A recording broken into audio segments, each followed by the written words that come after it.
The crystal towers of Zephyria Prime stretched into the purple sky like frozen lightning. Inside the tallest spire, Admiral Kithvar stood before a massive holographic display that showed the galaxy in all its conquered glory.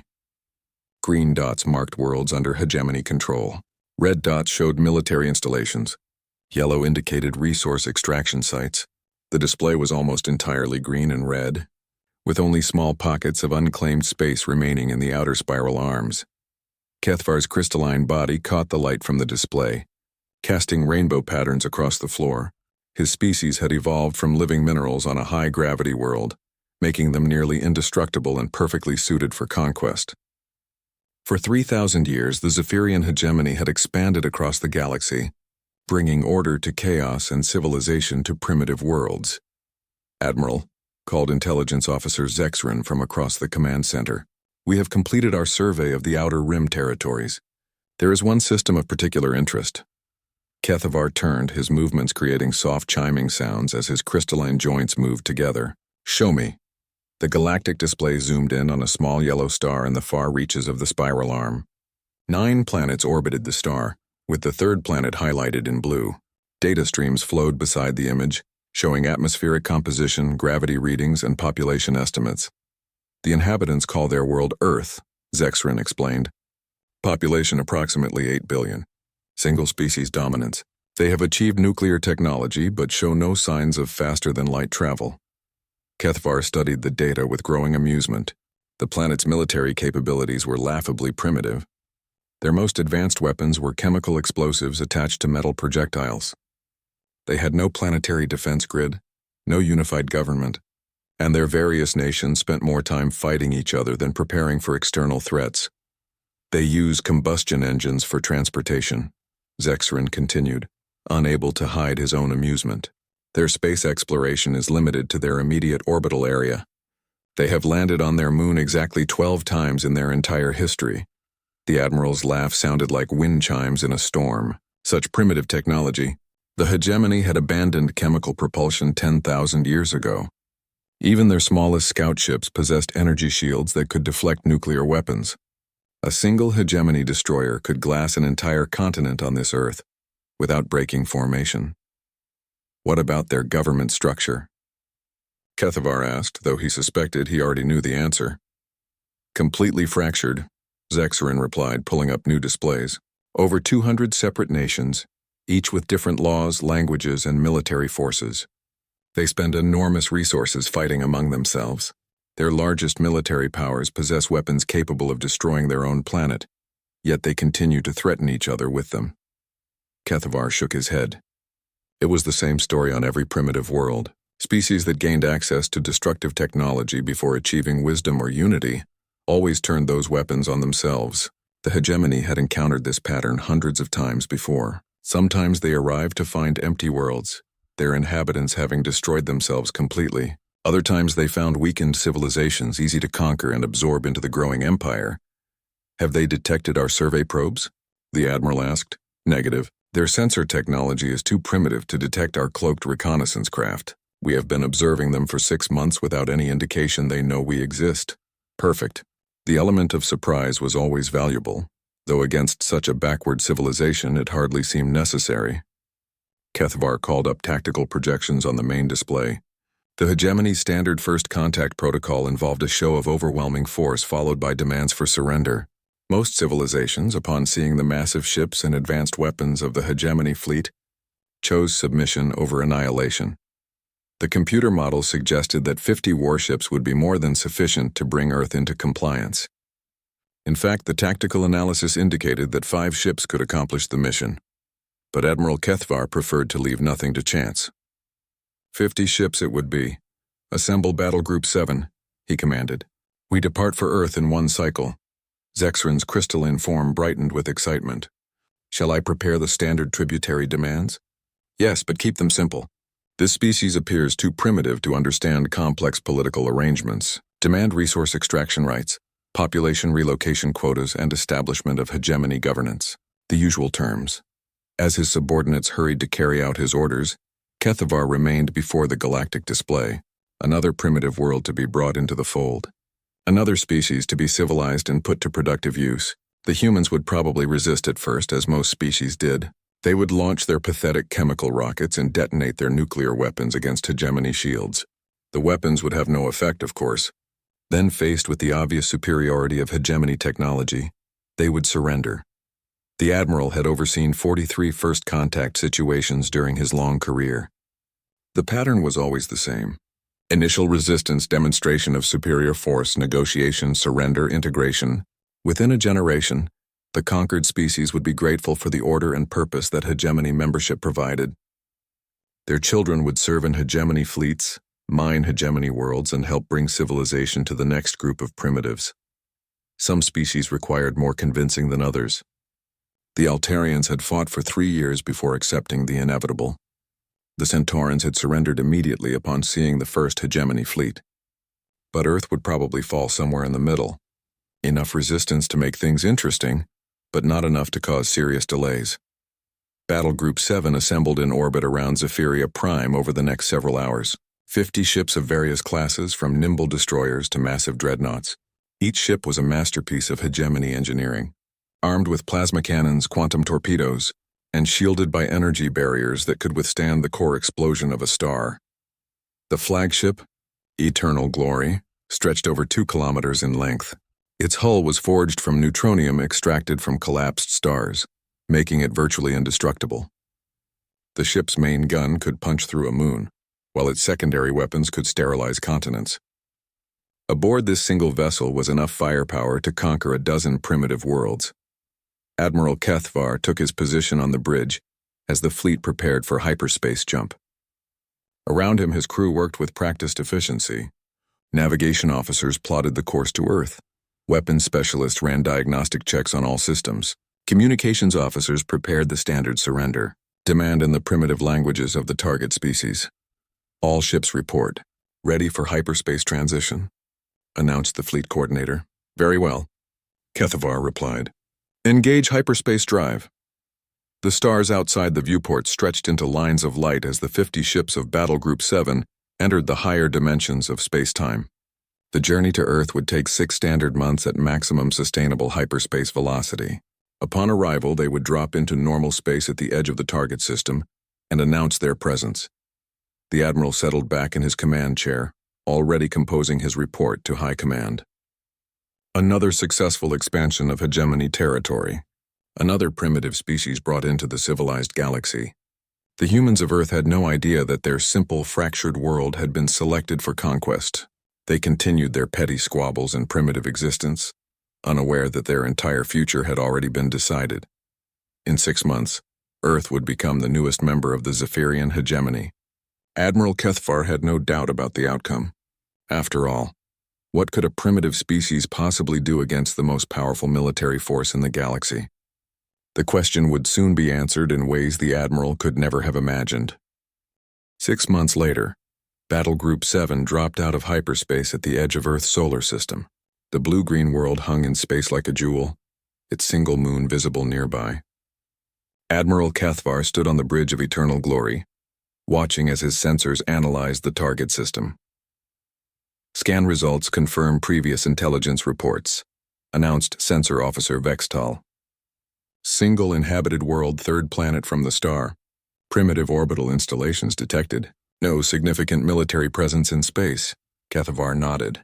Everything was proceeding exactly as expected.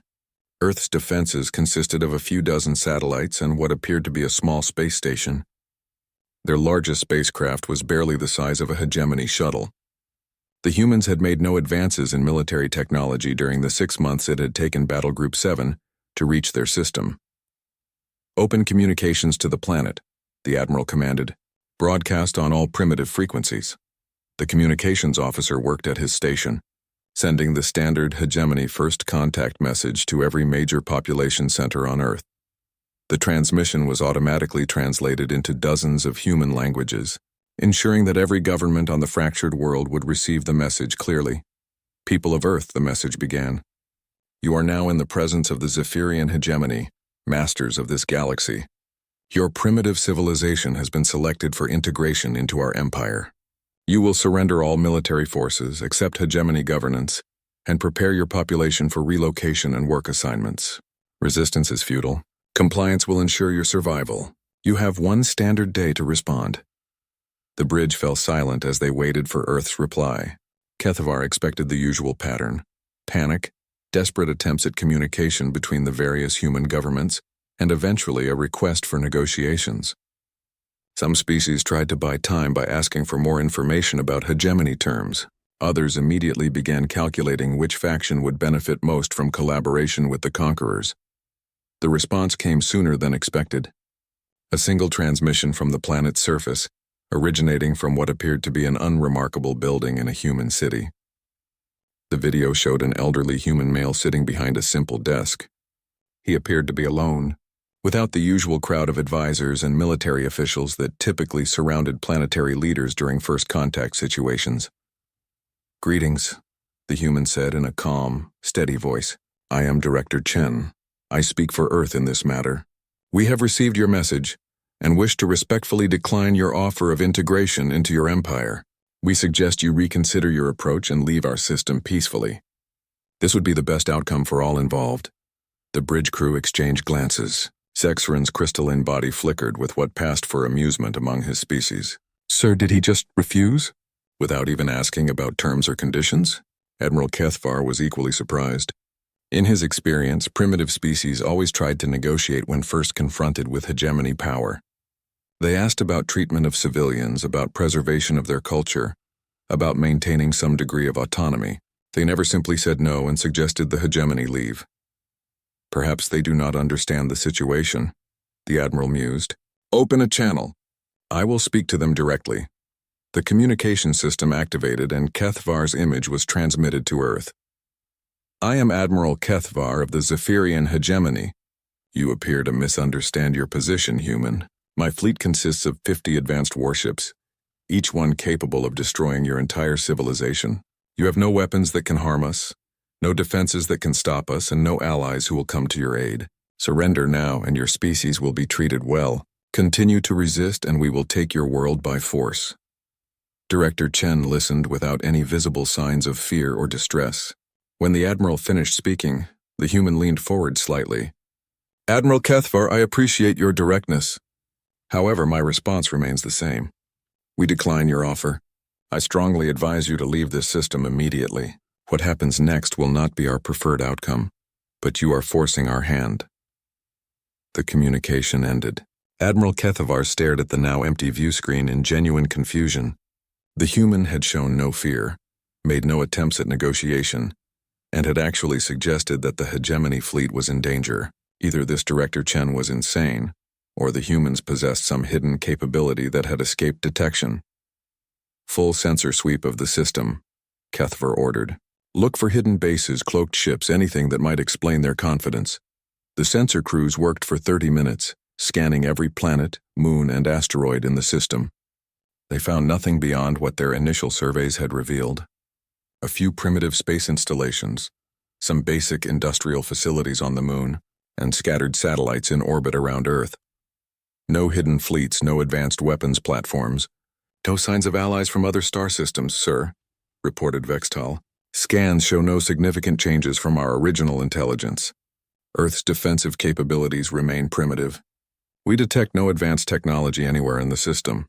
Then what makes them so confident?" Kethvar wondered aloud. "Zexrin, review our files on human psychology. Perhaps they are simply too primitive to understand the concept of defeat." As the intelligence officer worked, Admiral Kethvar ordered the fleet to advance toward Earth. 50 ships of the hegemony moved in perfect formation through the solar system, past the outer planets, past the asteroid belt, past the red planet the humans called Mars. Still, no response from Earth beyond routine radio chatter. Between their civilian installations, their fleet was now close enough that Earth's primitive sensors should be able to detect them. Kethvar expected panic in the human communications, emergency broadcasts, desperate attempts to contact other nations for help.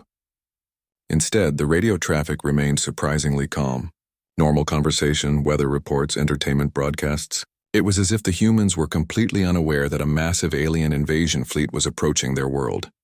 "Sir," Zexrin announced, "psychological analysis of the human response suggests several possibilities. First, they may be in denial about the reality of their situation. Second, They may possess some form of hidden weapon they believe will save them. Third, they may be preparing for mass suicide rather than surrender. None of those explanations felt right to Admiral Kethvar. He had encountered denial before, and it usually involved more desperate communications, more attempts at negotiation. Hidden weapons were always detectable by hegemony sensors, and species that chose mass extinction typically showed much more emotional distress in their final communications. "Admiral," the communications officer called out, "we are receiving another transmission from Earth." Same source as before. Director Chen appeared on the view screen again, still sitting behind his simple desk, still appearing completely calm. Behind him, through a window, Kethvar could see a normal human city continuing its daily activities. People walked the streets, vehicles moved along roadways, aircraft flew overhead. There were no signs of panic or military preparation. "Admiral Kethvar," Director Chen said, "I see that you have chosen to advance into our system despite our warning. This saddens me, but I understand that your species values strength above wisdom. Before this situation escalates further, I want to be completely clear about something. We are not helpless primitives stumbling around in the darkness of space. We have been watching your empire for 800 years. We know everything about you, your technology, your tactics, and your weaknesses. What you see when you look at Earth is what we want you to see. Nothing more." The human paused, and for the first time his expression hardened slightly. "You still have time to leave peacefully. In fact, you have exactly 10 minutes to begin your withdrawal from this system. After that, you will have made your choice and we will make ours." The transmission ended.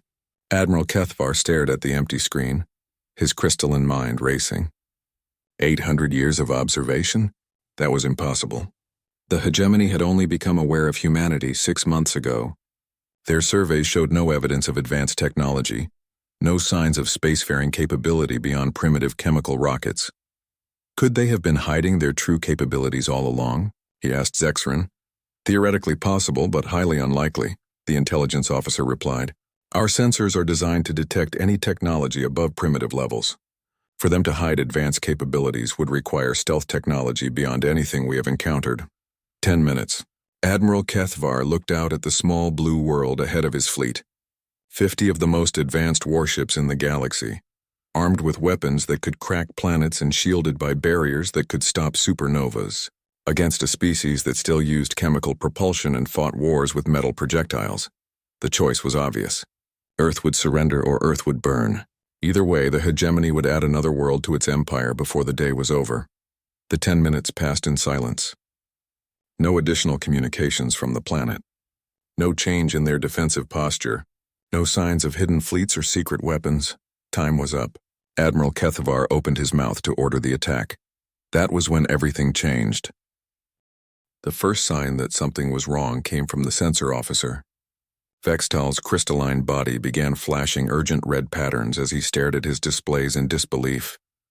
"Admiral," he said, his voice cracking with static, "I am detecting massive energy signatures appearing around our fleet. Multiple contacts materializing from nowhere." Kethvar spun toward the main view screen just as the first human ships became visible. They seemed to fade into existence like ghosts becoming solid, their dark hulls reflecting the distant light of Earth's sun. The Admiral's breath caught in his crystalline throat. These were not the primitive chemical rockets they had observed from their surveillance. The human vessels were sleek and angular, covered in weapon arrays that hummed with barely contained energy. They were larger than most hegemony ships, and their design was unlike anything in the galactic database. Strange geometric patterns covered their hulls, and energy flowed along channels carved into their armor like liquid lightning. "How many ships?" Kethvar demanded. Vextal's hands moved frantically across his controls, trying to get an accurate count. "Sensors are still detecting new contacts, sir. The number keeps climbing. 1,000, 5,000, 10,000. More ships continued to materialize around Battle Group 7. They appeared in perfect formations, as if they had been waiting in the exact positions needed to surround the hegemony fleet. Some were massive dreadnoughts that dwarfed even Eternal Glory. Others were smaller, faster vessels that moved with predatory grace, and scattered among them were ships of completely unknown design, their purpose impossible to determine. 15,000 contacts and still climbing, Vextal reported, his voice filled with disbelief. Sir, they appear to have been cloaked using technology our sensors cannot detect. They were here all along, waiting for us. Admiral Kethvar felt something he had not experienced in centuries of warfare. Fear. Not just because of the number of ships, but because of what their presence meant. This level of stealth technology was beyond anything the hegemony possessed. For the humans to hide an entire fleet in plain sight suggested capabilities that made their primitive facade a complete lie. Communications incoming from the human fleet, announced the comm officer. Director. Chen appeared on the main screen again, but now his background had changed. Instead of the simple office, he stood on what was clearly the bridge of a warship.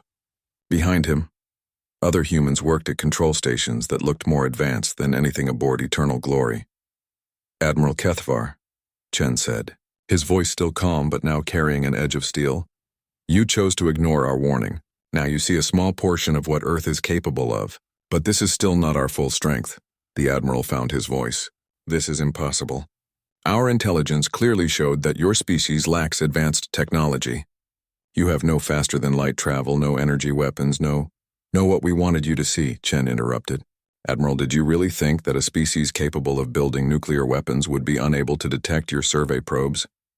We have been aware of your observations for the entire 6 months you spent watching us. Everything you saw was carefully arranged. On the view screen behind Chen, tactical displays showed the current situation in the solar system. The 50 ships of Battle Group 7 were completely surrounded by human vessels, but more disturbing were the additional symbols appearing on the display, showing human fleets at other locations throughout the galaxy. While you were studying us, Chen continued, we were studying you. 800 years ago, our deep space monitors detected the first hegemony expansion fleets. We watched as you conquered the Altarians. We saw what you did to the Centauran colonies.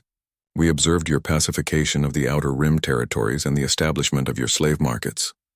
The tactical display zoomed out, showing the entire galaxy. Red symbols marked every major hegemony world, and beside each one was a blue symbol representing human fleet positions. The scope of the operation was staggering. Humanity had positioned attack fleets at every critical hegemony system simultaneously. We decided then that if you ever came for Earth, we would make sure you could never threaten another world again. Today, human fleets are in position around every major hegemony installation. Your homeworld, your military academies, your shipyards, your government centers, all are currently surrounded by our vessels. Kethvar's bridge crew stood in stunned silence. Emergency communications were flooding in from hegemony command posts throughout the galaxy, all reporting the same impossible situation. Human fleets had appeared simultaneously at dozens of star systems, emerging from apparently empty space with perfect coordination. How? The Admiral whispered. The logistics alone are impossible.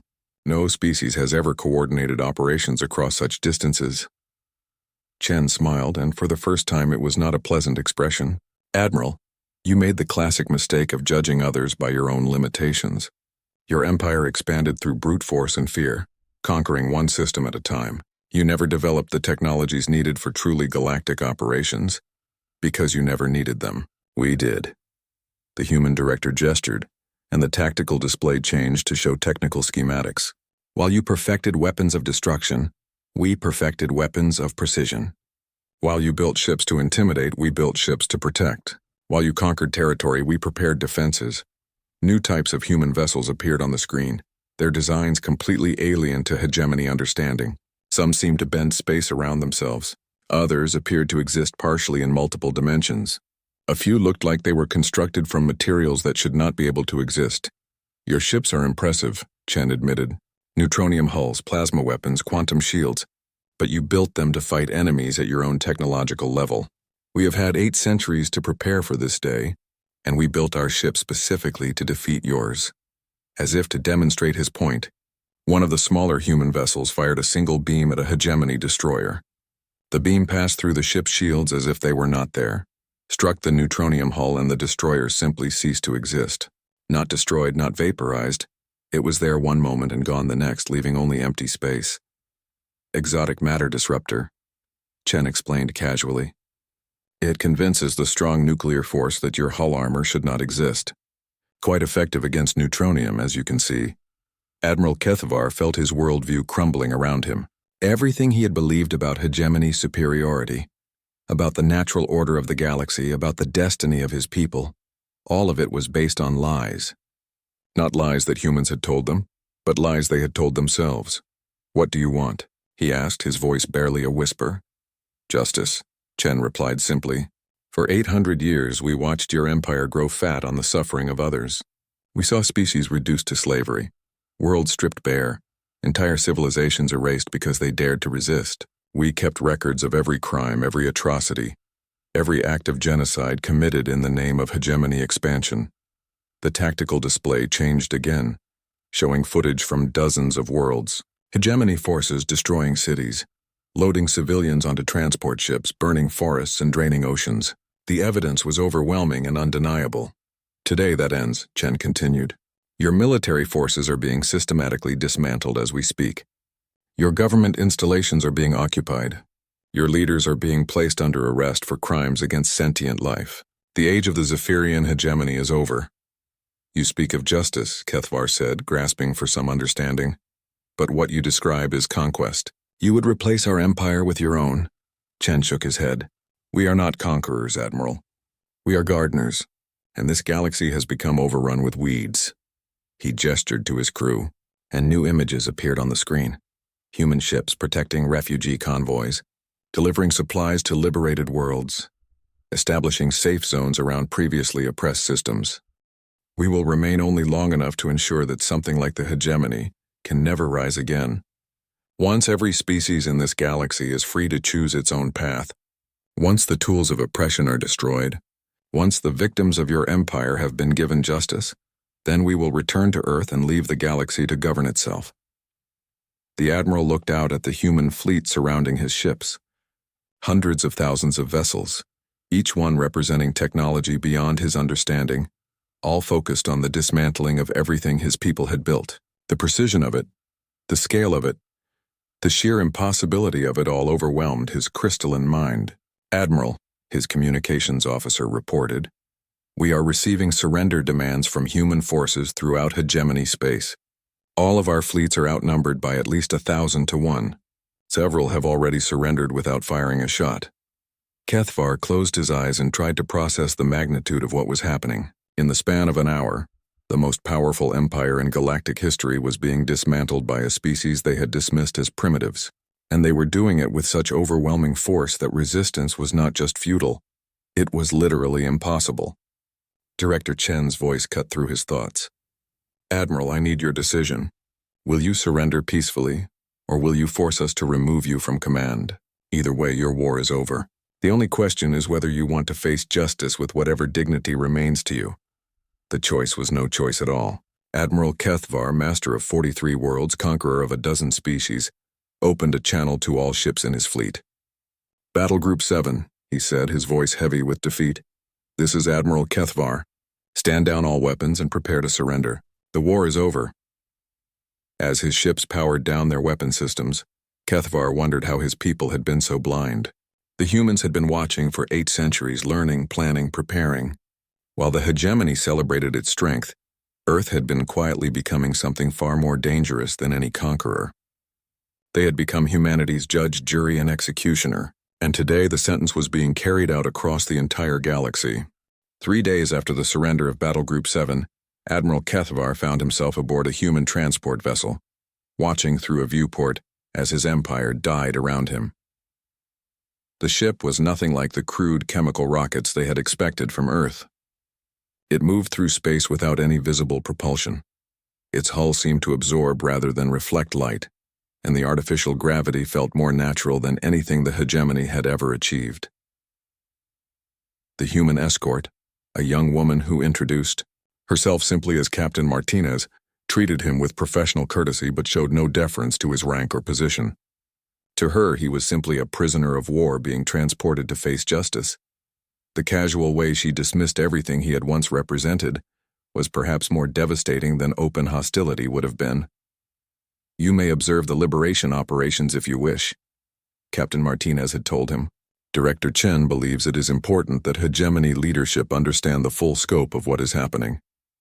Through the viewport, Kethavar watched as human fleets methodically dismantled 3,000 years of hegemony expansion. Their approach was surgical in its precision. Military installations were disabled without harming civilian populations. Government buildings were occupied by human forces who immediately began releasing political prisoners and opening sealed archives. Slave markets were shut down, and their victims provided with medical care and transport home. The scale of the operation defied everything Kethavar understood about logistics and coordination. Human ships appeared at every hegemony world simultaneously, as if distance meant nothing to them. They moved with perfect synchronization across impossible gulfs of space, executing a plan that must have taken centuries to develop. "How do your ships travel so quickly between systems?" he asked Captain Martinez during one of their conversations. "Even our fastest vessels require weeks to cross galactic distances." The human officer smiled. "You're thinking in 3 dimensions, Admiral. Space has more than 3 dimensions. We simply take shortcuts through the ones you can't see." She gestured toward the viewport, where space itself seemed to ripple around one of the larger human vessels. "That ship is simultaneously here and at 17 other locations throughout the galaxy. Quantum entanglement on a macro scale. Your physicists probably told you it was impossible." "They did," Kethavar admitted. "Our greatest scientists said matter could not exist in multiple locations simultaneously." "Your scientists were limited by their experience with conventional physics," Martinez replied. "When you spend 800 years preparing for a single operation, you have time to solve problems that seem impossible. We had to develop technologies your empire never needed because you conquered through brute force rather than precision." Through the viewport, Kethavar watched a human vessel approach a hegemony fortress world.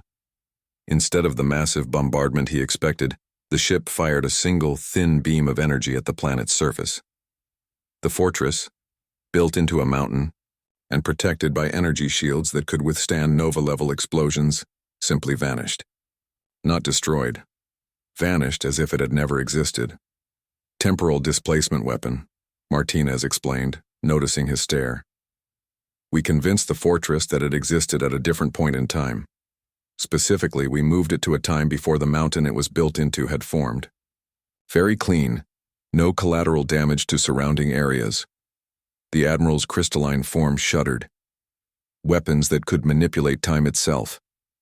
What other impossible technologies did humanity possess? How could his people have been so blind to what Earth was becoming? "There," Martinez pointed to another screen showing a different star system. "That's the Altarian homeworld. Your people conquered it 200 years ago, killed most of the population and turned the survivors into slave laborers. Watch what happens next." A group of human ships surrounded the planet, but instead of attacking, they began broadcasting something into space. The transmission appeared to be some kind of temporal field that spread across the entire world. As Kethavar watched in amazement, the planet's surface began to change. Dead forests grew back to life, poisoned oceans cleared and filled with aquatic life. Destroyed cities rebuilt themselves in reverse, rising from rubble to pristine condition. "Temporal restoration matrix," Martinez said quietly. "We recorded the quantum state of every world the hegemony damaged over the past 800 years. Now we're returning them to their condition before your people arrived. It takes enormous amounts of energy, but we've had a long time to build the infrastructure needed." "The Altarians," Kethavar whispered.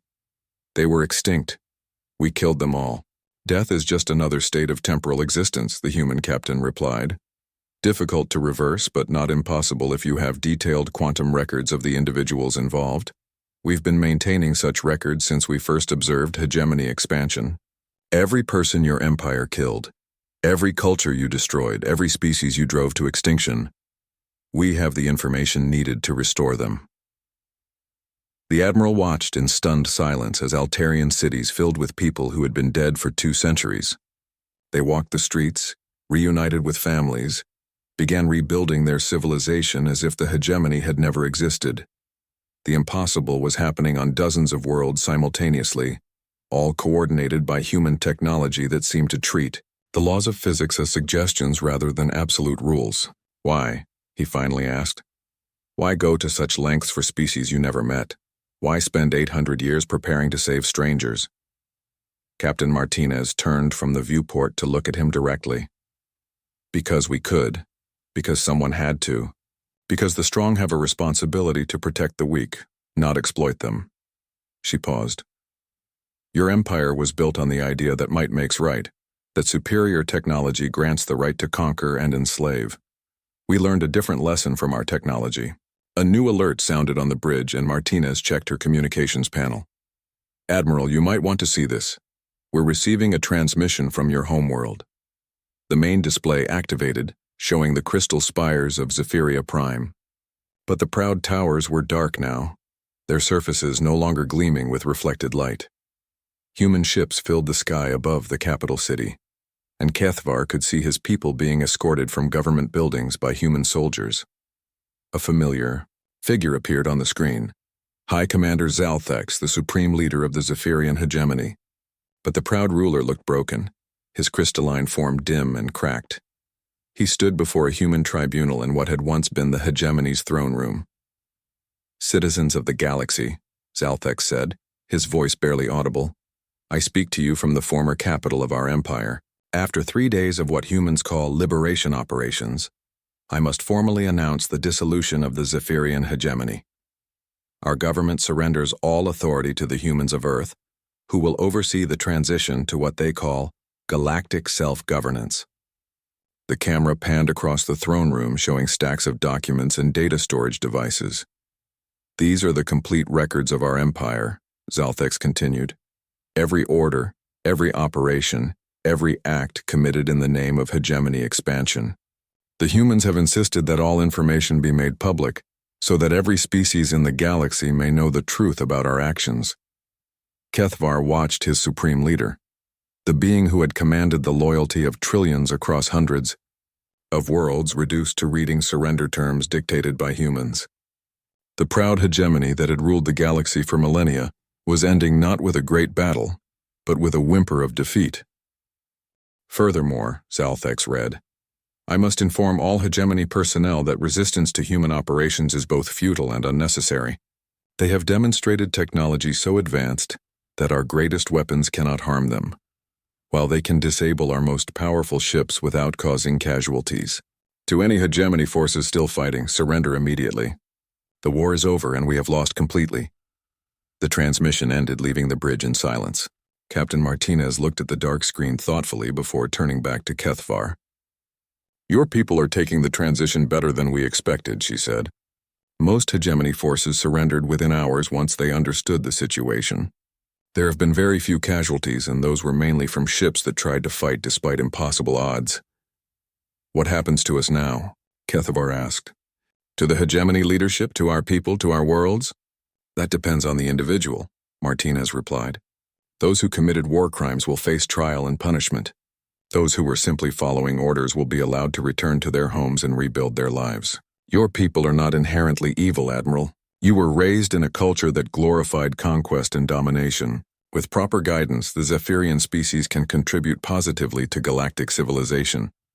She gestured toward the viewport, where they could see a hegemony world in the distance. Human ships surrounded the planet. But instead of weapons, they were deploying what looked like construction equipment.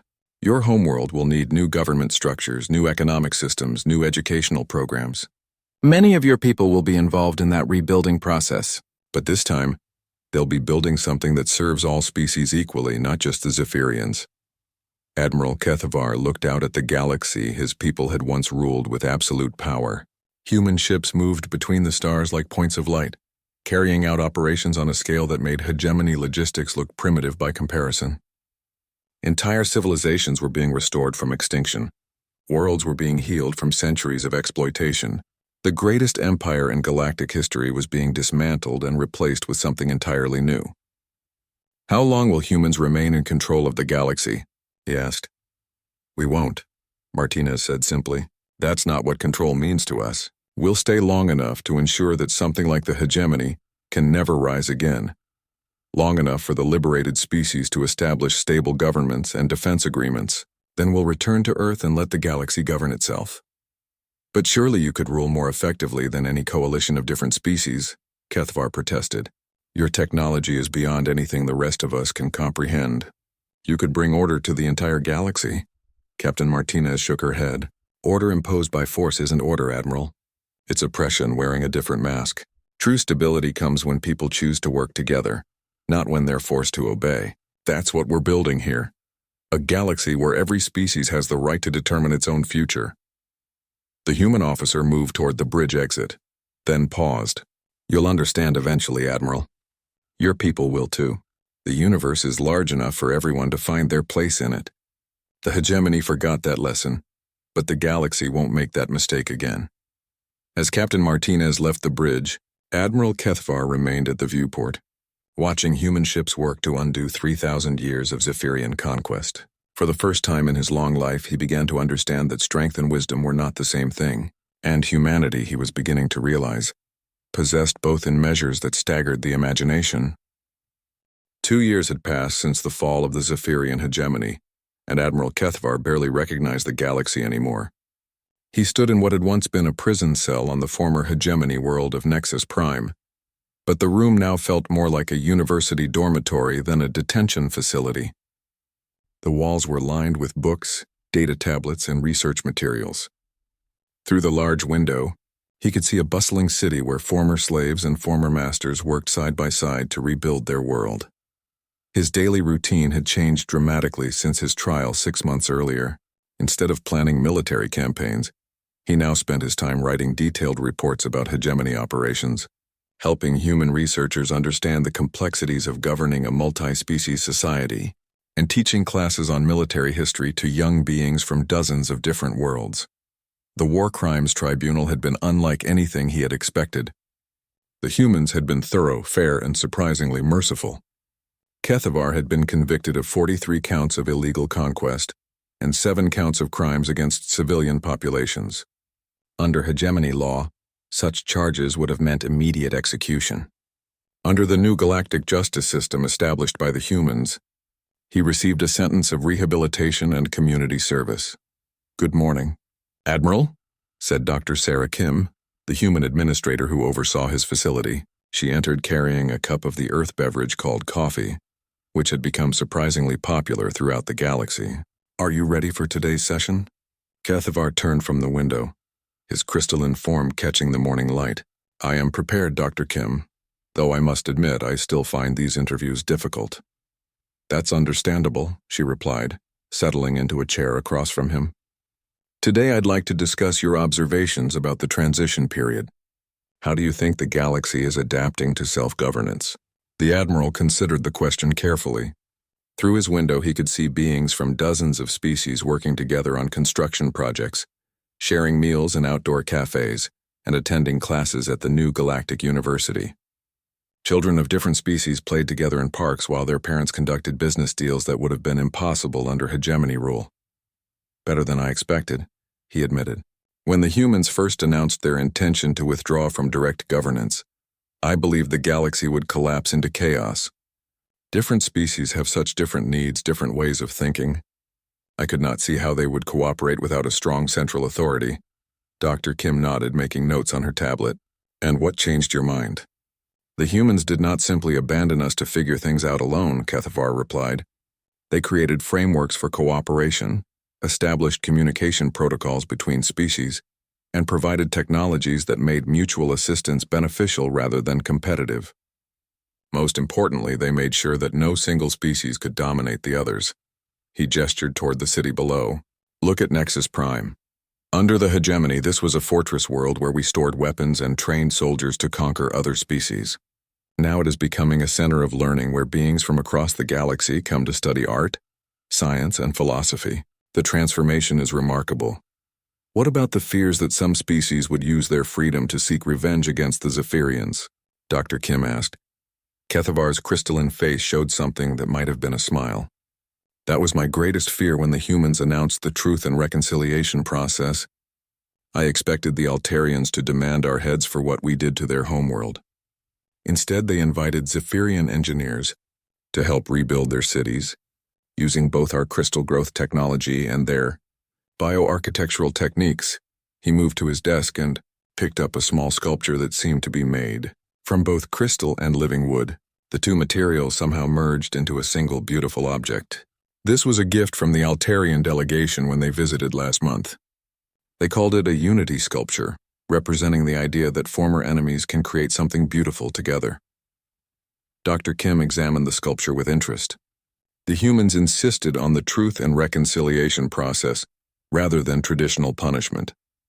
Do you think that approach was effective? More effective than I believed possible, Kethvar admitted. When the humans forced us to confront the full scope of what the hegemony had done, when they made us listen to the testimony of our victims, when they showed us the pain we had caused, it was devastating. But it was also necessary. We could not begin to heal the galaxy until we acknowledged the wounds we had inflicted. Through his window, he could see a group of young beings gathered around an elderly Centauran who was telling stories. Among the listeners were several young Zephyrians, their crystalline forms still showing the color patterns of adolescence. The children adapt most quickly, he observed. To them, the idea of different species working together is normal. They cannot imagine a galaxy where Zephyrians rule over everyone else, where Altarians are slaves, where Centaurans are forbidden to leave their homeworld. For them, the hegemony is just ancient history. Dr. Kim followed his gaze. And what about the older generations? How are they handling the changes? With difficulty in many cases, Kethvar replied honestly. Many of my former officers still struggle with the idea that we are not superior to other species.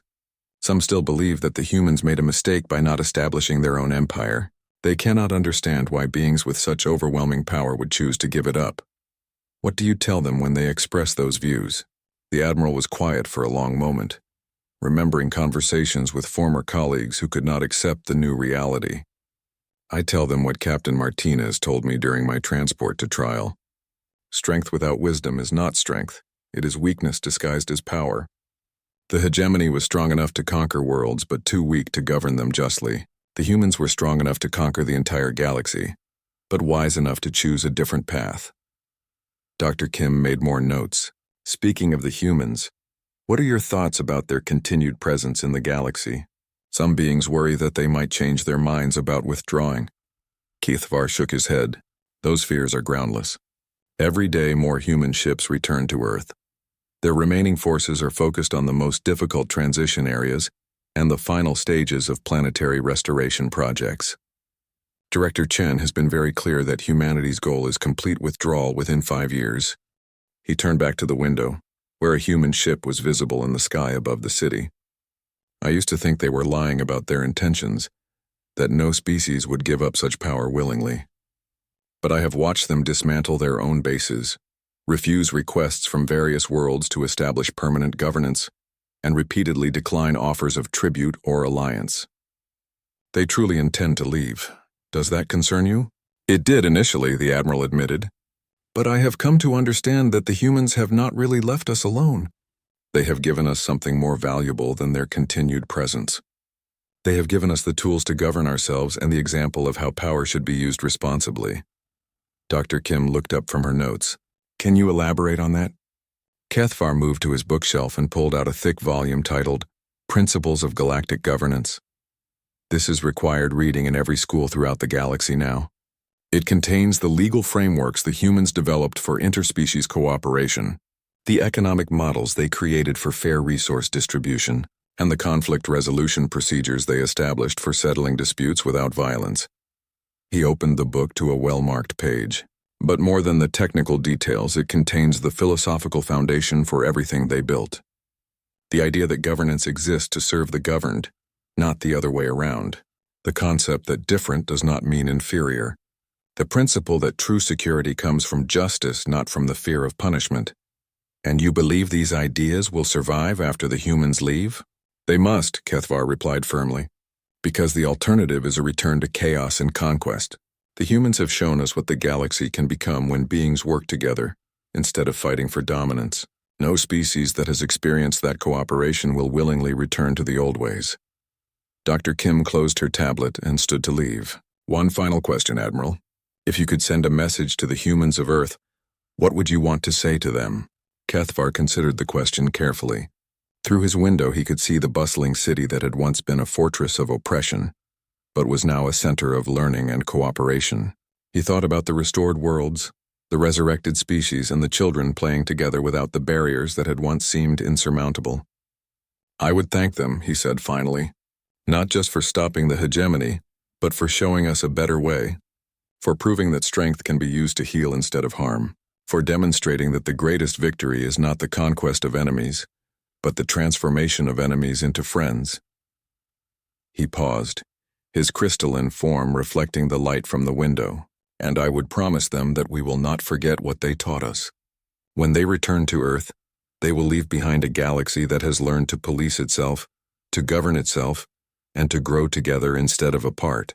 That may be their greatest achievement, not that they conquered an empire, but that they chose to build something better in its place.